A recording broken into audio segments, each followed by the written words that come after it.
James Banks coming to the 40 acres as a top 60 recruit, the number 7 center overall. Shaka coached him for Team USA over the summer, led that squad in blocks, and he showed how good he is protecting the rim in his debut with 5 blocks, the most ever by a Texas freshman in his debut. And speaking of debuts, first time I met this guy out at Texas practice, once that all got going, shook his hand, and he corrected me on my handshake. I mean, he's just a young pup, ultimately, big dude, but then he's got that infectious personality, introduces himself. Hi, I'm James Banks, every time. What do you appreciate the most about this young guy? It's kind of like Bond, right? Yeah.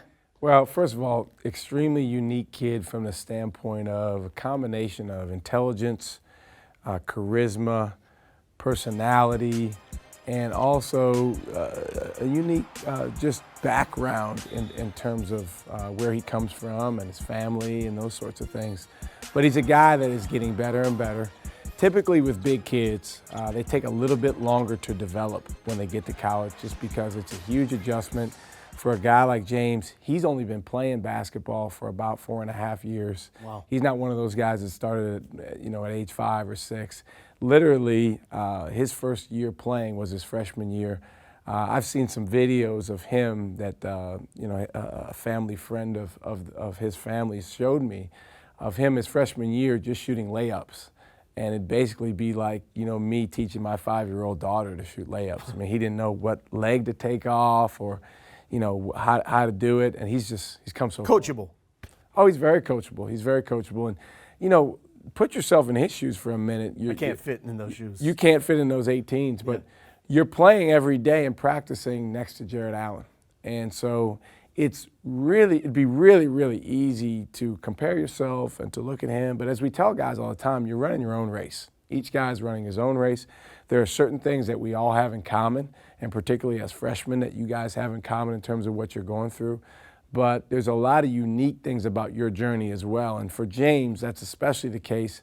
I think he's going to make explosive growth as he continues to get his feet under him here and move beyond his freshman year and become a guy that, is really what Texas basketball is all about. And you mentioned the race. He can run, and we'll show people that ability in just one moment. First breakdown here goes with protecting the rim and sometimes getting outside and blocking those shots on the perimeter. Yeah, one of the better things that James does is just being active, being around the ball, and getting his hands on shots. He's got a really long wingspan, low, about 7'5", similar to yours.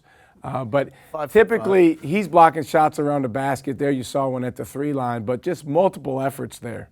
Then afterwards, we want to run that floor. Again, when he's around the basket, this time we're in zone, he does a really good job of getting his hands on the ball. And then if you can block a shot and rebound it, that's really impressive. Let's get into running the court now, because I would imagine you are ultimately as fast as your biggest guy is on the court in some degrees. And here we're going to see the biggest guy on the court is the fastest one down it. Well, here you see a situation where we're in transition. He changes a shot, blocks a shot. We're able to force a miss. And now everyone's about even. So now it comes down to who wants to run the fastest, who wants to beat the other guy down the floor. And he does a great job running from rim to rim. We call that the rim runner, and finishing. It's a nice finish, too. Great finish. But as much as possible, we want to have him in those type of situations where, again, he starts off even, and this is after a make, but he outruns a guy coming down the floor, and a great pass by Andrew Jones to find him. James Banks throwing it down. Next up, we have his dominance on the offensive glass. And we've seen recently the rebound numbers increase with more opportunities. And this is the last time out against Oklahoma State. Yeah, James is a guy that we just want him to be as active as he possibly can. Here you see him out on the floor with the ball. Jacob drives, gets it up on the rim. Nobody blocks James out. You only get the rebounds that you go after. So we want him to go after every single one. Here he is again. Jarrett with a mid-range jumper. James gets it off the glass, draws a foul, and scores. The neat thing about this game at Georgia, Lowell, was he probably had between 40, 50, maybe even more family and extended friends in the stands because he's from Atlanta, and he was able to score a career high, which he just eclipsed again in our last game against Oklahoma State. 6 points against the Cowboys. How did you think he played overall in that game? I thought he gave us really good energy. I thought he was into it. Again, with James, he's just now scratching the surface. His confidence is going to continue to grow. I think right now I have more confidence in him sometimes than he has in himself. That's not unique for a young player, particularly a big guy, but his confidence is going to grow. He's one of the hardest working bigs I've ever been around.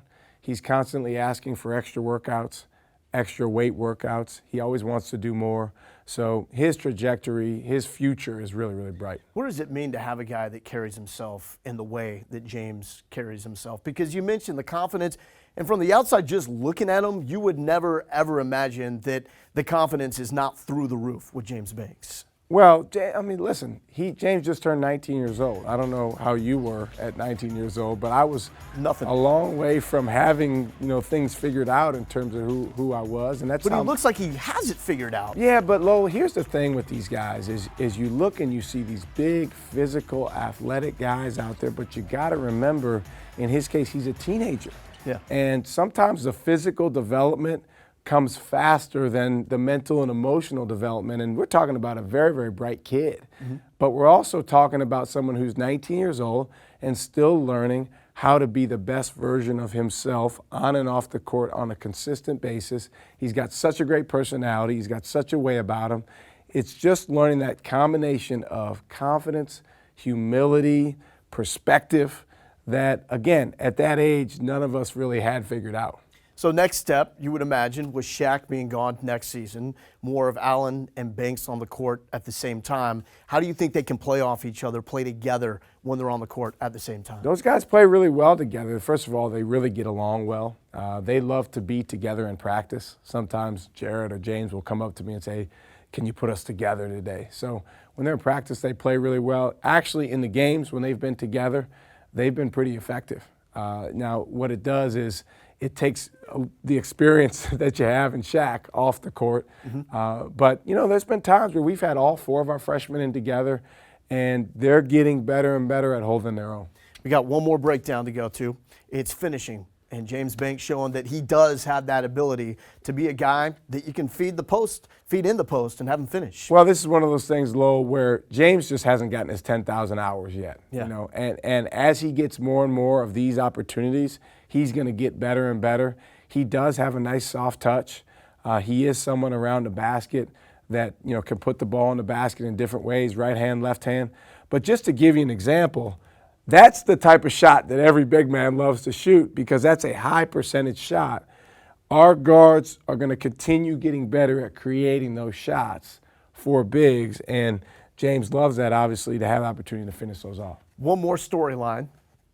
The storyline and the notion of havoc being not a mentality, but being more of a style of play. Guards, nitty-gritty guys, pressing all the time. Mm-hmm. It's not been necessarily the style of play here at the University of Texas. How committed are you to recruiting, coaching up the bigs, and ultimately playing through those guys in the post? Well, I mean, if you look at our first 2 years, we've done it quite a bit. I mean, starting with Cam Ridley before he got hurt. I think Prince really came on. Connor had a strong year. And then this year, the development of Shaq, and then our young bigs have gotten better and better. So it's a different makeup of your roster. To me, what's most important that comes before style of play is your mindset. How are you approaching the game, the aggressiveness with which you have. But certainly if you have some bigs that you can throw the ball into and they can attack around the basket or draw a double team, as our guys do, you want to take advantage of that. Who best embodies the mindset that you want this team to have?